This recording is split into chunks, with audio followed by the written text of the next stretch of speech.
Geoff जंगल में लकड़ी काटने के बाद आराम कर रहा था। उसने जेब से एक नीला पंखा निकाला और खुद को हवा देने लगा, लेकिन हवा करते करते उसकी नाक अचानक बहुत बड़ी और लंबी हो गई। जोफ घबरा गया और समझ नहीं पाया क्या करे।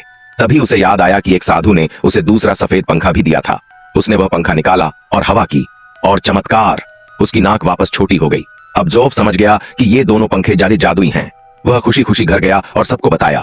फिर उसने अपने बेटी को दिखाया कि नीला पंखा नाक को बड़ा करता है और सफेद वाला छोटा करता है।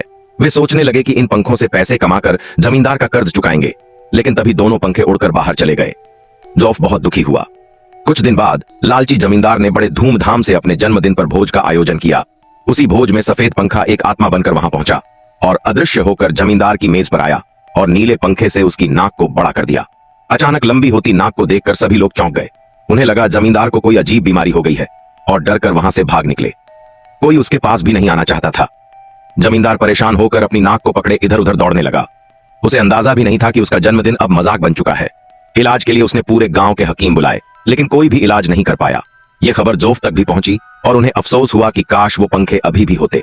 तभी वह आत्मा दोबारा आई और पंखे उन्हें लौटा दिए। जोफ बहुत खुश हुआ और तुरंत जमींदार को खबर भिजवाई कि उसके पास इलाज है। जमींदार ने आधे मन से उसे बुलाया।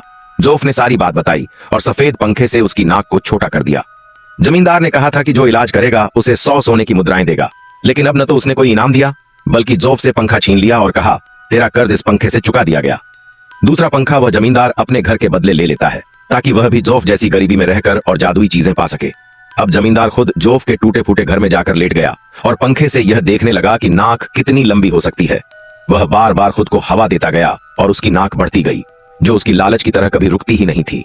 आखिर उसकी नाक बादलों को चीरते हुए स्वर्ग तक जा पहुंची, जहां देवताओं का राजा भोजन कर रहा था। उसकी मेज नाक से छेद गई। जमींदार सोच रहा था कि अब तो वह सबसे अमीर आदमी बन जाएगा, लेकिन इंद्र ने उस अजीब सी चीज को देखा और पूछा, यह क्या है? चंद्र दृष्टि देवता ने बताया कि यह एक इंसान की नाक है। यह सुनकर इंद्र क्रोधित हो गया और तुरंत उस नाक को स्तंभ से बांधने का आदेश दिया। जमींदार को नीचे कुछ अजीब सा महसूस हुआ। उसने सफेद पंखे से नाक छोटी करने की कोशिश की, लेकिन नाक बंधी होने की वजह से वह खुद नाक के पीछे खिंचता चला गया। मगर वह डरने के बजाय सोचने लगा कि चलो ऊपर जाकर स्वर्ग भी देख लेते हैं। इंद्र को गुस्सा आ गया कि यह कौन इंसान है जो इतनी हिम्मत कर रहा है, और उसने रस्सी खोलने का आदेश दिया। जमींदार नीचे गिरने लगा और जोर से चिल्लाया, बचाओ! लेकिन तब तक बहुत देर हो चुकी थी। अब सोचो, अगर तुम्हारे पास ऐसे जादुई पंखे होते तो तुम क्या करते?